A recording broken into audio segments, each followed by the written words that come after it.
This video explains you how to create a break-even model using Excel.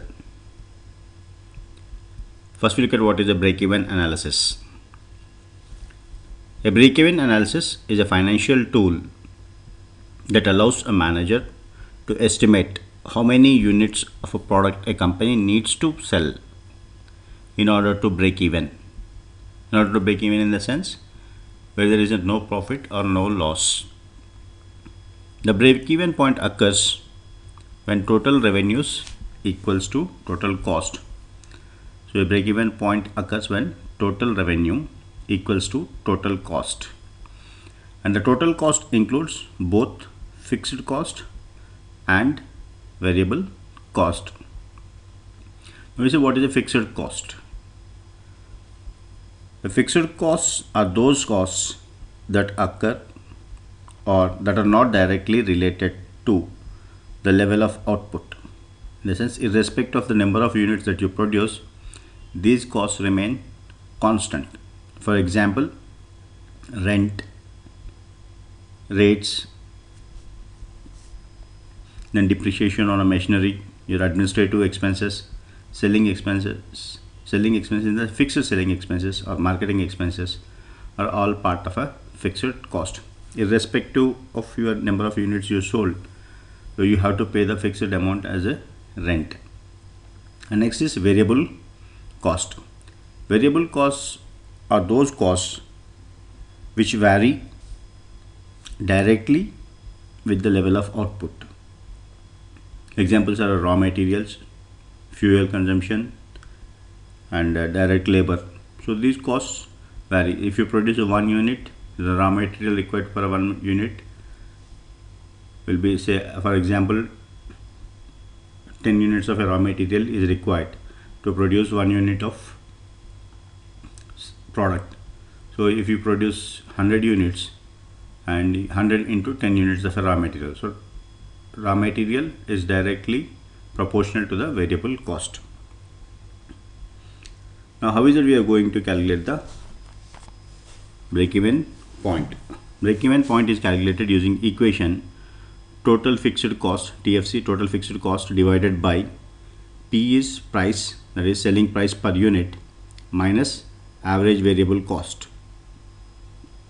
So we'll see now. Assuming that we have a 10,000 rupees is our fixed cost and variable cost per unit is 12 rupees, and we can sell this product at an assumption of 19 rupees. So desired profit, for now we'll keep it as a blank. So for initially we calculate what is the break even. So first thing we need to calculate is a contribution. So contribution per unit equals to selling price per unit minus variable cost per unit. So we got a contribution, there is 7 rupees per unit. Now how is it we are going to calculate the break-even units? Break-even units equals to, as it is said, total fixed cost divided by contribution per unit. So contribution per unit is nothing but selling price per unit minus average variable cost. So we need to sell 1428 units, and break-even sales in terms of amount, or here we can use another built-in function equal to round. Now write a formula, that is total fixed cost divided by contribution per unit and comma 0, so that number of units will be rounded.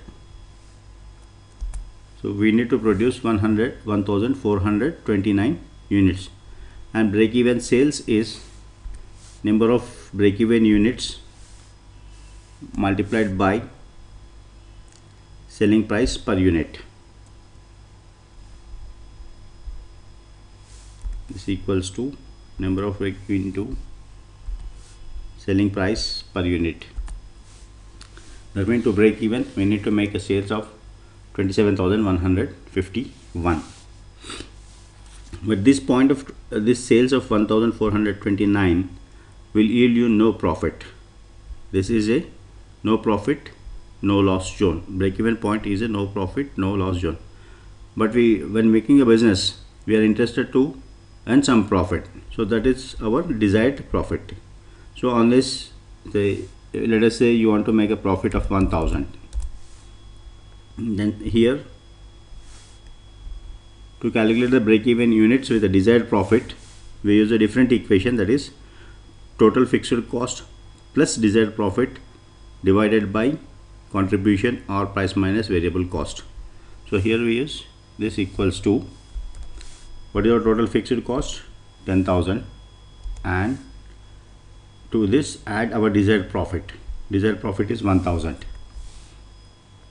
then divided by your contribution per unit. And again we use the round function just to simply to take fixed number of units. So we need to sell 1571 units to make a desired profit of 1000. Now once you create this model, you can make changes and experiment with. So selling price, due to competition and stiff competition in the market, you may not be able to sell your product at 19 rupees. So you felt that the selling price need to be decreased by 1 rupee. So if your selling price decreases by 1 rupee, then what is the total number of units that we need to produce? So just change your selling price per unit, then it says you need to sell 1833 units. Now similarly, your variable cost per unit may have increased from 12 rupees to 13. Then you need to sell 2200 units. So by creating a model like this, you can experiment, or you can look at various combinations where you can minimize. Say suppose competition is very high, and to maximize your profits, you are taking a cost cutting initiatives and minimize your variable cost from 13 to 11. Then you can sell 1571 units to reach a point where your profit is 1000.